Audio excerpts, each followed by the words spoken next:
Over the years, we have seen so many players, including ourselves, fall into the trap of confusing golf as something you are as opposed to something you do. Tell me more about that. What is that concept? This is taken from you guys' book, and I want to talk about it Yeah, later, but tell me more about that. sure. Yeah, it's a great question.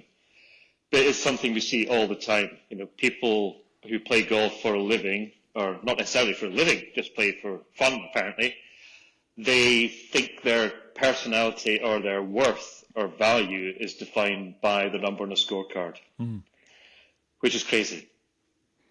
But it's kind of unavoidable, especially in the professional world where everyone can see what you scored. Right. All you've got to do is look online, doesn't matter where you are. I mean, when we were kids, if you did well in the competition, you might have made the local newspaper. But they didn't post all the scores, they only posted some of the good ones. So if you'd had a bad day, no one really knew about it. Right. And no one was judging you or valuing you or evaluating you on a number you put down on a scorecard. You know, one thing I always do with golf pros is ask them, what is your job? And they say, you know, someone will say, oh, initially, okay, well, I'm a professional golfer. Okay, that's, yeah, you're warm, but that's not your job. But one guy who's really, really smart figured it out straight away, and I asked him this question. It was only a couple of years ago. I was out on a golf course, and I asked him, what is your job? And he knew, they probably figured out I was trying to be cute in some way, shape, or form. And he said, my job is to shoot the lowest score I possibly can on any given day. There we go. I thought, that's the answer. Mm. He said, is that what you wanted to hear? I said, well, yes, and you know that's what I wanted to hear, but is that what you wanted to say? And he said, no, it is. I've thought about this before, because we all think that we are what we shoot. Right. Which is crazy. And especially, not even especially professional golfers, but golfers at any level, they kind of have this number in their head before they go out onto the golf course that this number is going to be acceptable. Anything better than that would be quite good. Anything worse than that, I'm a bad person. Mm. So like it or not, we have this number that's going to be okay. You know, when you see players being interviewed on a Saturday evening and the guy with the microphone sticks it under his nose and says, what do you think you're going to have to shoot tomorrow to win? As soon as they say a number, whether it's 2 over or 5 under, they've put a ceiling on what they think they're going to be capable of or what they think they have to do. The smart ones always just say, well, let's see what tomorrow brings. All I can do is do my best on every shot, and when the numbers add up to whatever they add up to, that's all I can do. I can't I can't tackle anyone. They're not going to tackle me. You know, it's not a contact sport. So all you can do is do what you can do. But it's a hard one to get people to understand that they are not what they score. So it's all perception, I guess we could say. Absolutely. Yeah. So it's all projecting into the future. Yeah. Which the human brain is brilliant at. Mm. It loves to jump into the future, projecting about this, that, and the next. It loves to dwell on the past, but it's really pretty poor at being present. Mm. And I think it's our job as coaches, as much as anything, whether it's a technical lesson or a mental game lesson or whatever, it's all about getting the person to understand that what you're doing right here, right now is all that really matters. That's, you know, I was about to say it's all we can control, but I've tried to remove control from my coaching vocabulary, because the longer I live, the more I realize we can control is tiny. Right. We can't control a whole lot. We just can't control. We can influence certain things. So I've tried to replace control with influence, because we can influence what we pay attention to. We can't control it, because I think we live in this under this illusion that we'd love to be in control of our destiny. We'd love to be in control of everything we do, but the reality is we're not. And I think as soon as we can understand that, it's quite liberating. So if you give up, you know, I was once told you've got to give up controlling to gain control. But again, it's still control. People want to control the ball flight. They want to control this, want to control their backswing, they control everything.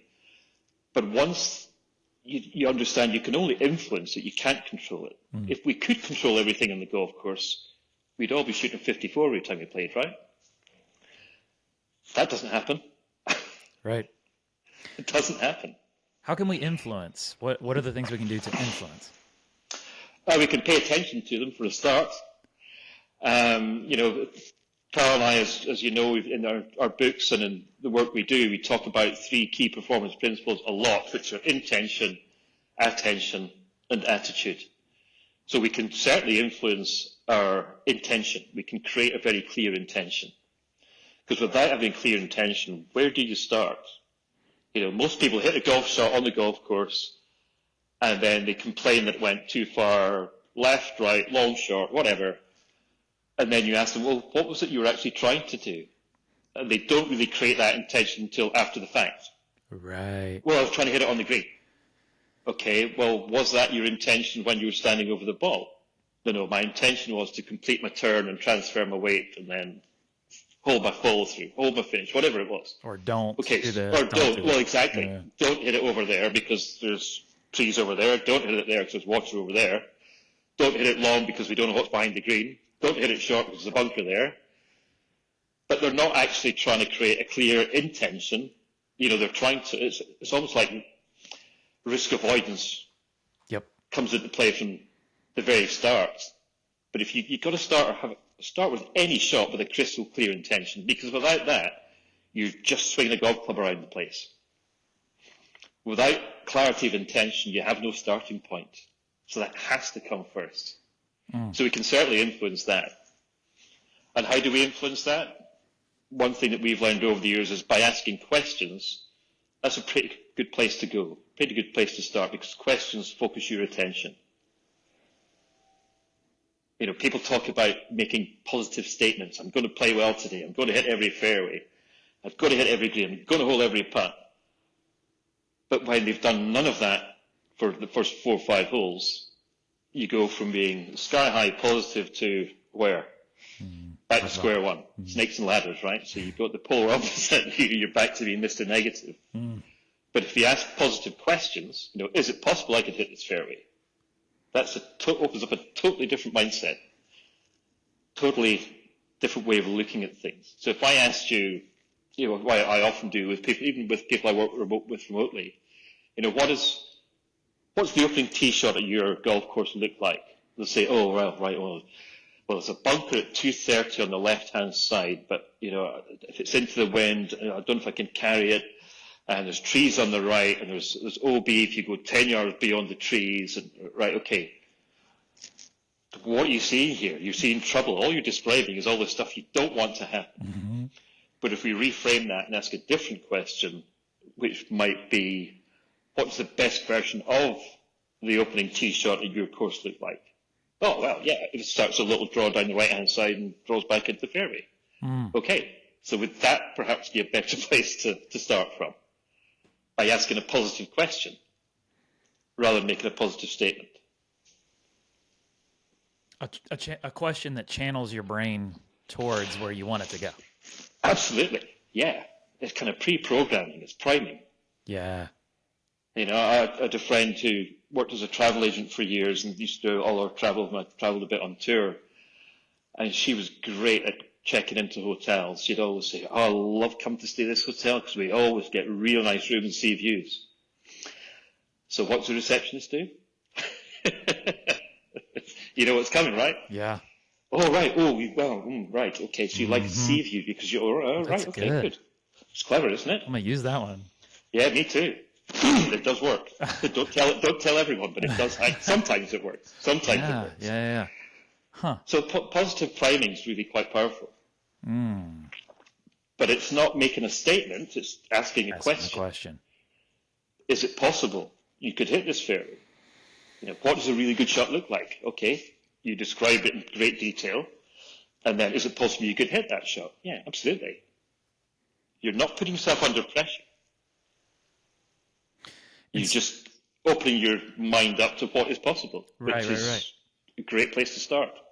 Instead of saying, I'm going to hit this fairway, Yes. It's saying, what do I have to do to hit this fairway? What would it look like to hit this fairway? Yeah. What does the ball have to do? Not necessarily what do I have to do. Oh, sure. What does the ball have to do? Because when we're watching golf on TV, what are we watching? Watching shots or swings? Probably shots. Sure. And I think the advent of the shot tracker in broadcast TV has made golf much more interesting. Oh, big time. Because without it, dare I say, it's a bit dull. Yeah, when they don't have one, I'm saying, move on. Yeah. Let's go to the next one. Yeah. Absolutely. But with it, we've become so accustomed to it. It's relatively new technology, but I think it's fantastic. I use that a lot in my coaching. Yeah. So when I ask people, what does a good shot look like?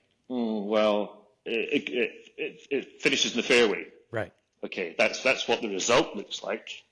That's a different question entirely. And then I can go into the computer, pull up a TrackMan shot tracker that they've hit with a certain club that starts left and fades, or starts right and draws, or goes a bit higher. But I'd ask them, okay, so is this what a good shot looks like to you with this club? Yeah, absolutely. Okay, is it possible you can create that shot?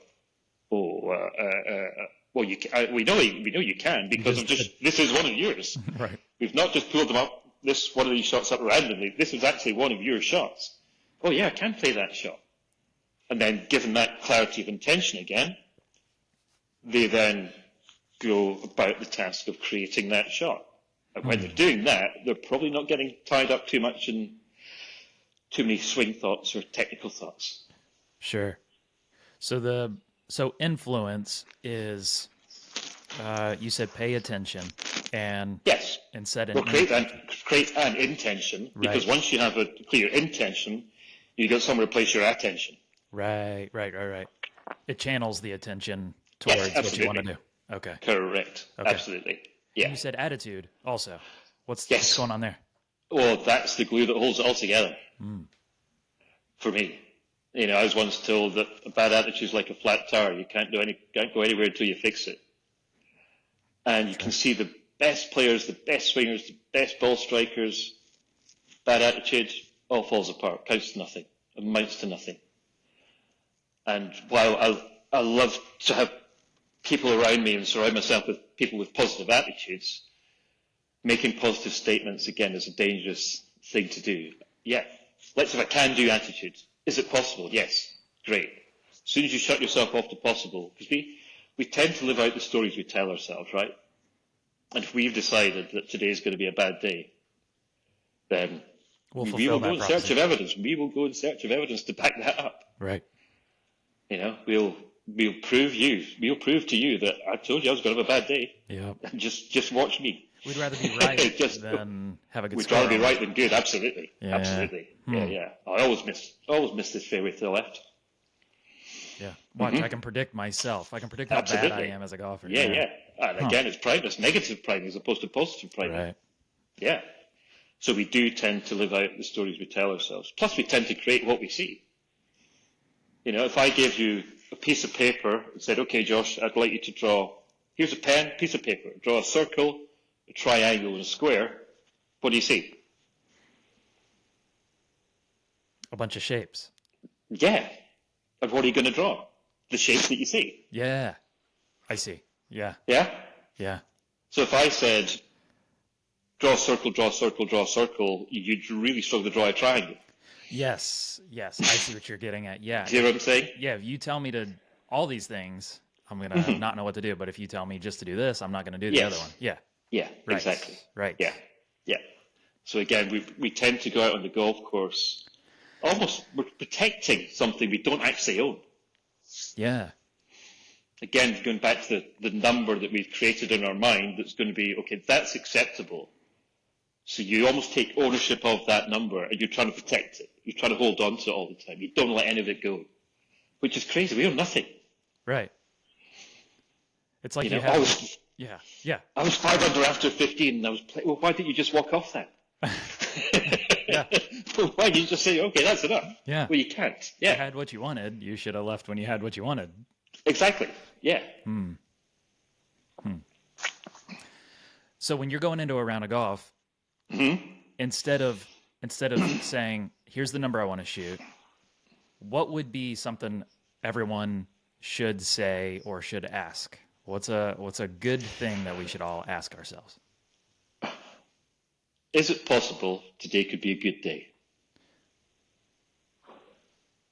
Part of that, and not necessarily attach a number to it. I think attaching a number to it is so restricting. Yeah. It really is. Power is it's a funny thing, is power. Just It's made up. it's made up, absolutely, yeah. And I think if you go back into the history of power, power was a number that was just decided that a very good golfer could, not should, but could play this hole in. And we're all slaves to power. Yeah, it turned into should, right? Yeah, it turned into should, absolutely, but it was could initially. It could. What could a good player score on this hole? Is it possible they could reach the green and two putt it? Ooh, yeah, okay. Well, maybe not. Okay, then maybe no, they can't do that. Well, let's make that one a par 5 then. Right. Yeah. So why did they stop at 3, 4, and 5? Why didn't they go Right. 2, 6, 7, 8? I don't know. Whatever. Make up any number, right? Right. But we are slaves to power. And one thing, I always talk about, or Karl and I have talked about this a lot. We get some players to play this game. I think Karl calls it Super Sixes. I just call it black lines. So after every 3 holes on your scorecard before you go out, you draw a black line, a thick black line. So you're playing 6 3-hole golf courses. Right. I call it tapas golf. If you've got 18 holes, sounds like a big chunk of golf to play. That's like having a big plate of food in front of you. Right. You've got all this mountain of food in front of you. You think, oh, I'll never get through that. But you divide it into 6 little plates of food. That's more manageable. I can probably digest that. I can probably cope with that. So if you can put a black line under the 3rd hole on your scorecard, the 6th hole, the 9th, 12th, 15th, so you're playing 6 little par 3 courses, 3-hole courses, not par 3 courses, 3-hole courses.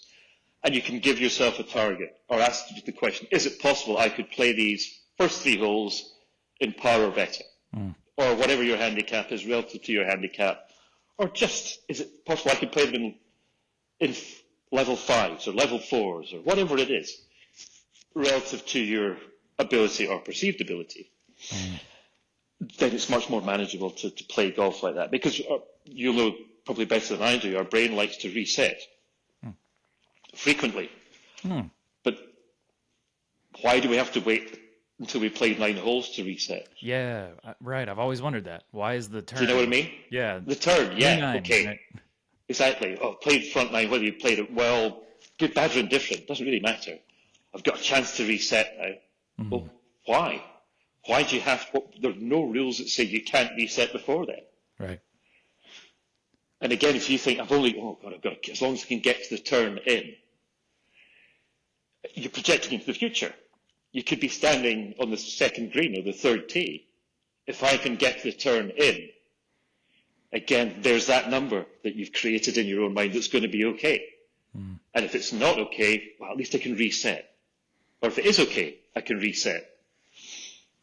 Don't quite understand why we have to do that. It's just, when you get your scorecard, you've got 9 holes. Right. Total. Back 9 total. Add the 2 9s together, 18 hole total. Right. Why don't we just do it? Why not after every hole we reset? After every shot we reset? Right. Yeah, Because that's what you've got to do. That's a reality. Yeah. We string them together. We kind of create a new reality, create our own reality, and Yes. By telling the story of this bigger Yes. thing, which Yeah. is convenient to our brain, but it's not Yeah. helpful to our golf.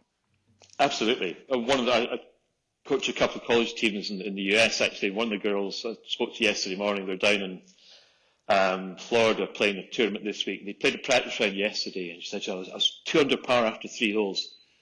And then I had 3 bogeys in a row. And, when I have a bogey, I don't just have one, I always have 3 in a row.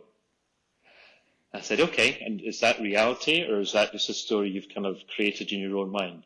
Well, it certainly happened yesterday. I said, okay, so it happened once, maybe twice. Yeah, but it happened in a tournament last season as well. Like, okay. and the relevance of three bogeys in a row last season to what's going to happen this week is what exactly? But it's incredible. We all do it. I mean, we've all done it. I've done it. I'm sure you've done it. I'm sure everyone listening has done it.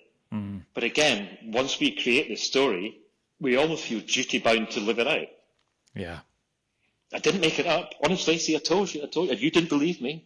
Yeah. So it happened again. Yeah, I know it happened again because you've kind of told yourself it is going to happen again. So we've got to be very careful how we speak to ourselves and about ourselves.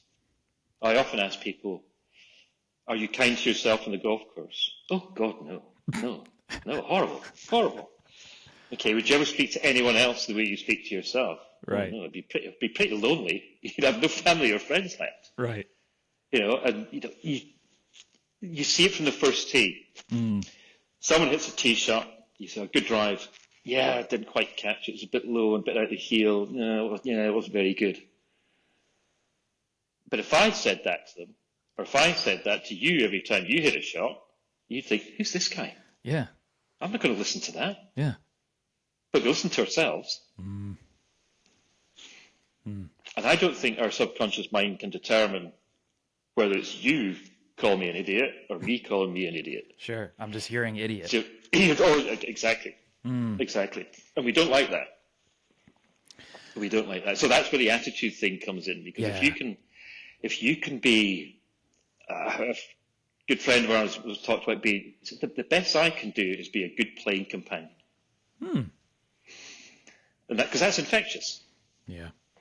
So is being a bad playing companion. We've all played with that one person who, if it wasn't for bad luck, they wouldn't have had any luck at all. It's just the world's against me. Oh, I wish I shouldn't have bothered getting out of bed this morning. I was just having a terrible day. And okay, yeah, we really don't need to hear about that. We're here to enjoy ourselves. Apparently, golf's supposed to be fun. That's what I hear. Yeah, so they tell me. But if you go into the clubhouse at 5 p.m. on a Saturday, Sunday afternoon, yeah. Why'd you play golf? Because I love it. Okay. Yeah. Did you enjoy your game? Yeah, I really enjoyed it. You want to tell your face that because it's not just tell me otherwise, right? Yeah.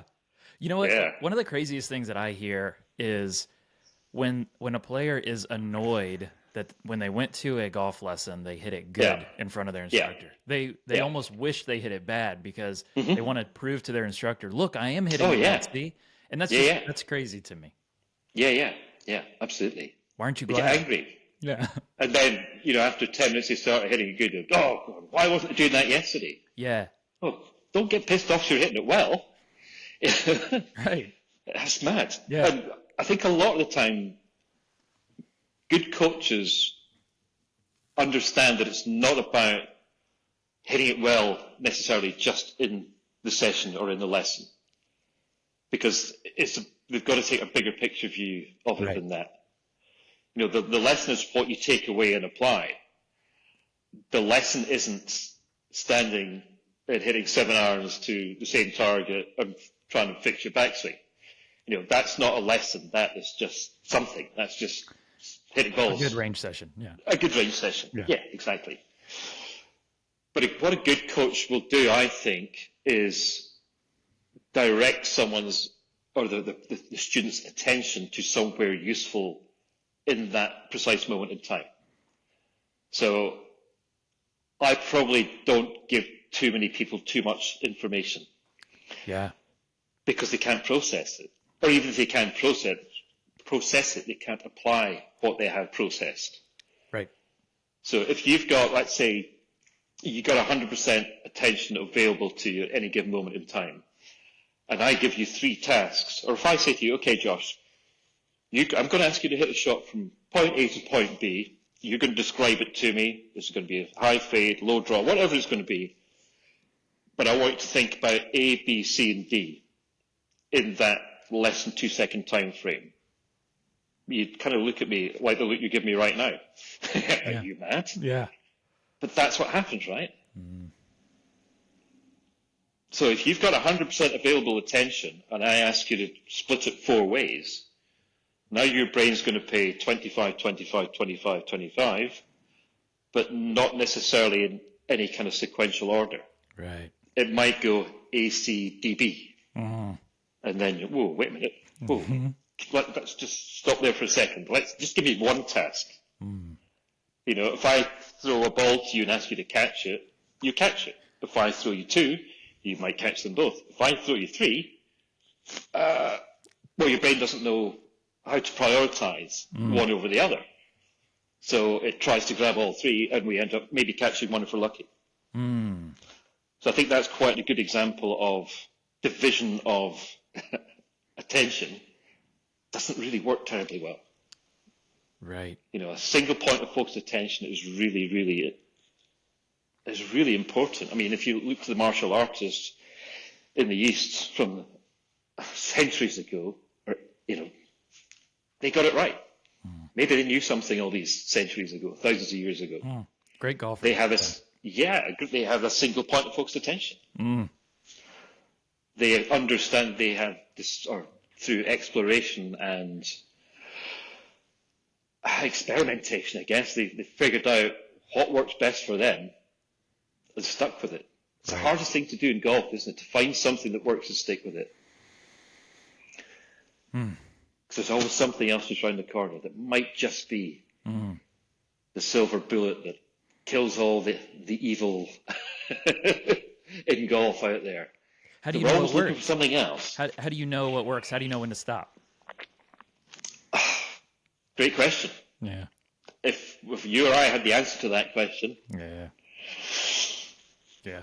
That is the challenge, right? It's it is, absolutely. how Yeah, do you limit yourself and say, Yeah. you know what, I'm content, or Yes. I'm not When content. is enough? When is enough enough? Yeah.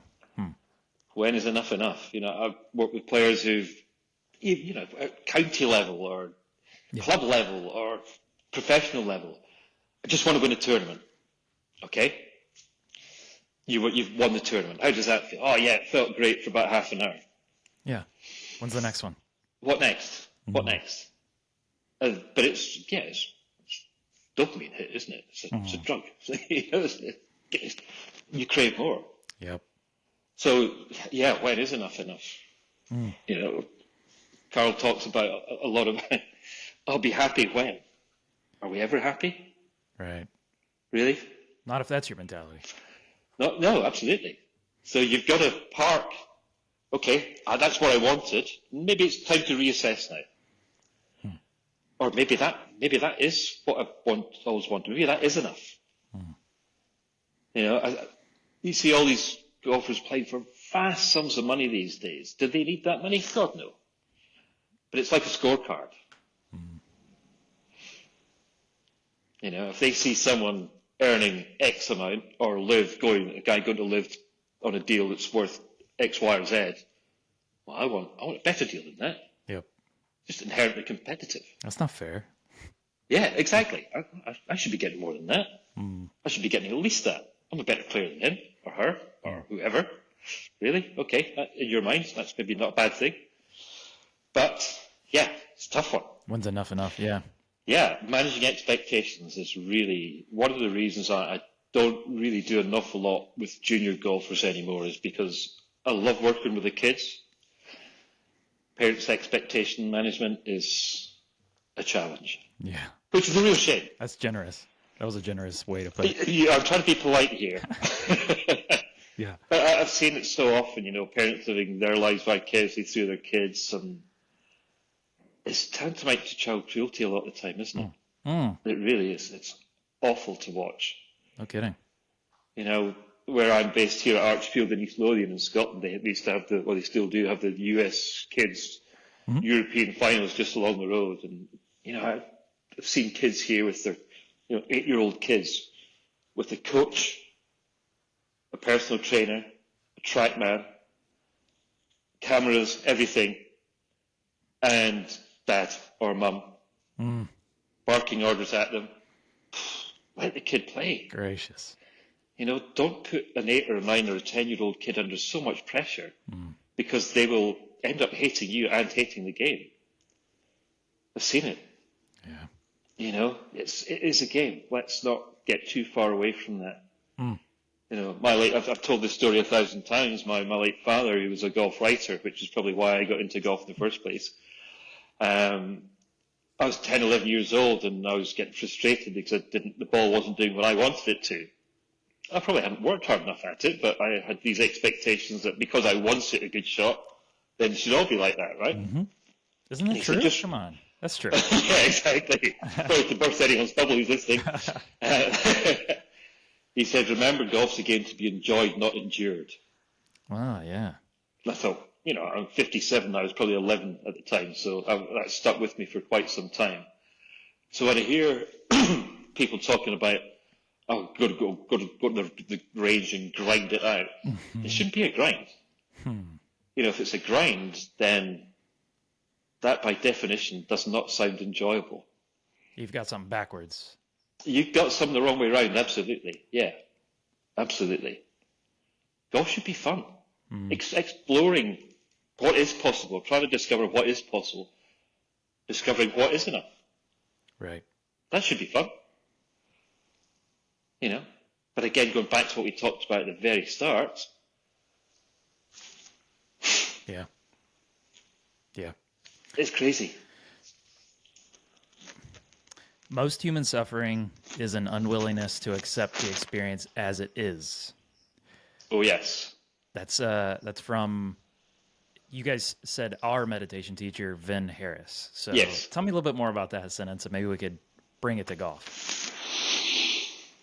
Human suffering, it honestly sounds a lot like golf, and a lot of times. So maybe. Yeah, I got a friend who played on tour for many years, and he always said we should rename golf SINT, self-inflicted mental torture, because that's kind of what we're doing, right? Well, we can at times. If we're describing it accurately. Well, pretty accurately, yeah. It would drive you crazy if you let it, that's for sure. Yeah, it's an unwillingness to accept reality. What's the alternative? Right. You know, we talk a lot about acceptance, but ultimately there is no alternative. You have to accept it. At some point, you can't run away from something forever. You can't run away from the fact that you just three-putted the last green to drop a shot to go from level par to one over, or from level in a match to one down. You've got to accept it. It happened. Because it happened. It's not some fictional thing that someone's made up. It did actually happen.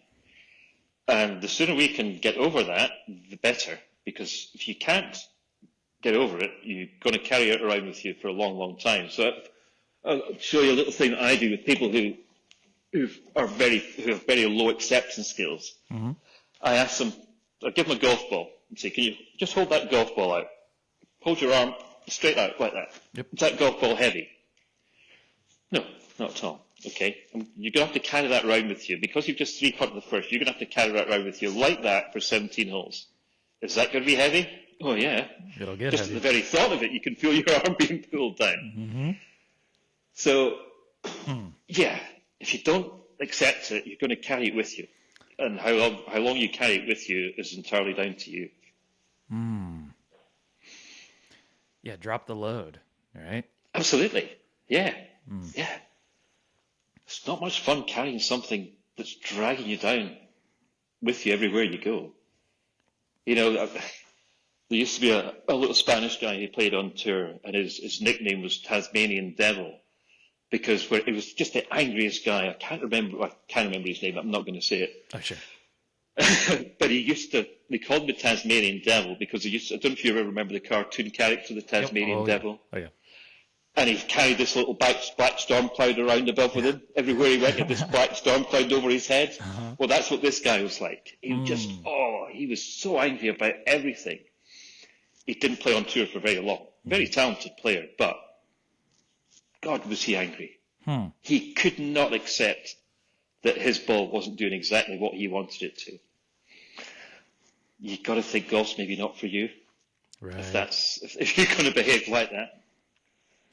Is that something you could change? You know, if that's who you are and you say, well, maybe golf's not for you, well, maybe it is if you change. Is that possible? Yeah, absolutely. Yeah. Well, I think it's like any new skill. A skill, The skill of acceptance is not something you can just flick a switch on. Sure. You can't Agreed. say, right, as of today, I am going to be accepting of any and every outcome that I encounter, because it just isn't like that. Mm. But it's like any other skill. It can be learned, Mm. and it can be developed. But you've got to put some effort in. Yeah. Oh, I tried that acceptance once, didn't work for me. Okay, how long did you try it for? Well, it didn't. Well, after 6 holes, it just, it wasn't for me. I wasn't hitting it better, so I... No, I wasn't. No, exactly, yeah. And I wasn't like 4 under, so, yeah. I thought you told me it made me play better. Okay, yeah, so at least you gave it a good try. You know, the guy recently was a recently retired lawyer, and he's, how long do you think I'll be able to master this golf thing then? Okay, well, I don't know. How much time have you got? How much time have you got to dedicate to it? Oh, yeah, well, I should be able to get down to pretty low handicap within the next year or so, shouldn't I? Okay, your handicap is 12. Okay, and so what would be a good number in a year? So, by 2 or 3. Okay, all right. At least you're ambitious. Mm-hmm. How long did it take to become a lawyer? Right. Well, yeah. I went to school, studied, then I went to university, studied. So that was 10 years. 12 years. Oh yeah, okay, I hear you. Mm-hmm. Yeah, so let's not be unrealistic about trying to master something or trying to develop skill just by clicking your fingers. It does take time. Right. And it takes constant reminders. So let's say I'm working with someone on an aspect of their game. We might talk about the same thing in 3 or 4 consecutive sessions. Right. Just because we've discussed it and you've applied it for a little bit doesn't mean to say you've mastered it. You know, your attention will wander elsewhere. So it's my job as your coach to bring you back. We've found somewhere that by placing your attention on a certain thing was actually, we're starting to make some progress here. So let's see how far we can progress with that if we stick to it. Right. Because let's not put a ceiling on it just yet. Let's see how far we can go with this before we start wandering off in another direction to find something else. Because going back to when is enough enough? Right. You've got to be very disciplined, and it's very hard to do it on your own. So I think that's where coaching has can have such a powerful influence. Oh, yeah. Because we all need some guidance at time, right? Yeah. We get emotional. We need a golf partner. it can play havoc with your emotions. Right. And I don't mind that. I don't mind people getting emotional on the golf course. It shows they care. Yeah, true. As long as they can channel that energy appropriately. I was going to say correctly, but what is correct and what's wrong? Usefully. I don't know. Right. Usefully, yeah, exactly. So when I see someone getting upset, I think, okay, that's fine, as long as you can park it there. But again, don't be sticking it in your bag or in your pocket and dragging it around with you. Drop the golf ball. Drop the golf ball. There you go. Huh. Yeah. And going similar to the golf ball analogy, I ask them to clench their fist as tightly as they can. Okay, right, okay. Does that hurt? Yeah. Okay, so when you're carrying that lack of acceptance with you, is that going to hurt? Yeah, of course it is. Okay, so now can you see why we've got to... Because, again, there is no alternative. Right. You either accept it, you're going to have to at some point. Like you said, it happened. It actually happened. So the challenge with acceptance that I see with a lot of players, and I encountered this myself, was in order to play good, I need to be accepting. So I'm going to try to accept bad golf so that I get good golf. Is that going about it the wrong way? I think a lot of people confuse acceptance with resignation. Okay. So you want me to be just resigned to the fact that I'm going to hit bad shots and I'm going to be happy with that? Well, no, it's not about being happy. It's just understanding it has happened. Right. Like it or not, you've got to deal with it. You know, I think one of the biggest skills in golf is to be able to adapt and move on. Right. Park it and move on. again, carrying it around with you does not help. I've rarely seen anyone who benefits from playing golf angry. Yeah. You know, when we get angry, we tend not to make good decision after good decision. Yeah. Yeah. If someone You can know, do it, it's really rare. oh yeah. I mean, have you ever jumped in your car angry? It's not clever. Right. No. You know, you turn it, Dangerous. you turn it to Formula One driver with no regard for your safety or anyone else's, Right. which is a pretty unhealthy Right. place to be. Yeah. Yeah. So yeah, acceptance it's become a bit of a buzzword, I guess, in recent years in certain circles. Sure. But if you can accept before, it actually creates a bit of a performance state. So if you can accept that, yes, the ball will sometimes bounce this way when you want it to bounce the other way,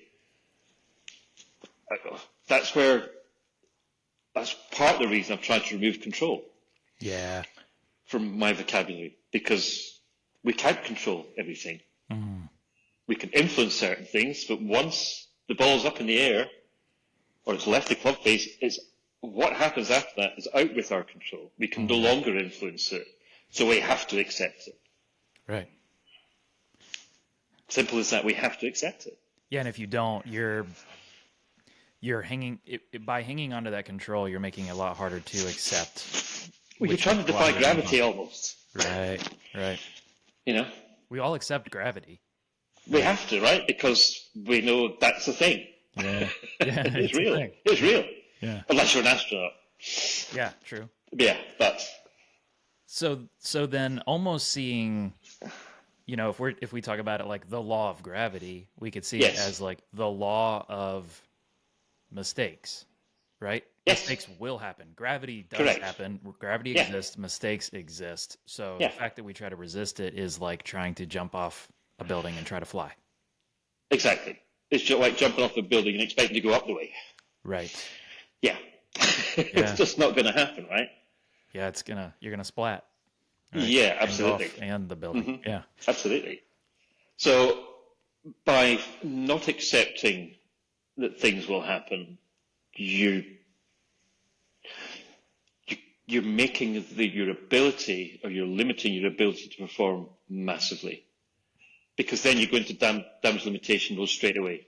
If you can't accept a bad shot, then you're not trying to hit good shots. You're trying to not hit bad shots. Right. You're trying not to shoot a high number, which you and I both know is perhaps not the best way to approach a golf course. Yeah, you're in that Or around the divided golf. attention thing again. Absolutely, yeah. You know, you're in fight, flight, or freeze, Yeah. Yep. None of which is because allowed. you have created in your mind a very difficult task. Yep. Because to avoid bad shots, it's like going to war and trying to dodge bullets, right? They're going to come at you. Yeah. Yeah. Right. Or avoiding gravity. Or avoiding gravity. Yeah. Good luck with that. Gary, this is awesome. I'm conscious of your time, so this is I want to talk to you more as I'm reading. You and Karl's books. I just line after line after line. I'm like, that's how I would write that. That's what I would want to write. That's exactly. I just love that. I love that. I love that. I highlighted so many things. I got so many points I wanted to talk to you about, but Thank you. we couldn't get to all of them. But We can do it again sometime. maybe for sure. around two. So Yeah. Gary, thank you. Where would you send people? What should people go check out of yours? If they want to find out a little bit more, they can go to my website, which is performanceprinciples.co.uk, or they can visit archerfieldgolfclub.com, and they might want to take it the lostartofgolf.com as well, which is a website where we got some blogs, some video content. We got some interesting stuff there talking about the books, which is hard to believe now that it's coming up for 7 years since we wrote The Lost Art of Putting. That was the first one. That was the first. We did Lost Art of Putting, Lost Art of Playing Golf, and then The Lost Art of the Short Game. Yeah. And we've been asked, I don't know how many times, are you going to do more? Are you going to do more? Well, we don't want to be like Rocky. you know. Go out while you're on top. Yeah. If we do another book, it might not be a lost art book, but Sure. there may be one more in us. But I don't want to be like Muhammad Ali and keep coming back and getting knocked out again. You know, there's only so many comebacks you can make. Yeah, Tiger. There's only so much we've got to talk about. True. We've true. covered putting, short game, playing golf. We might just be talking for the sake of talking or writing for the sake of writing. Man, you're describing me. Okay, Gary. Yeah. Thank you so much for joining the Mental Golf Show. This was a pleasure. Thank you, Josh. Let's do it again. It's been a real pleasure. Enjoy the chat.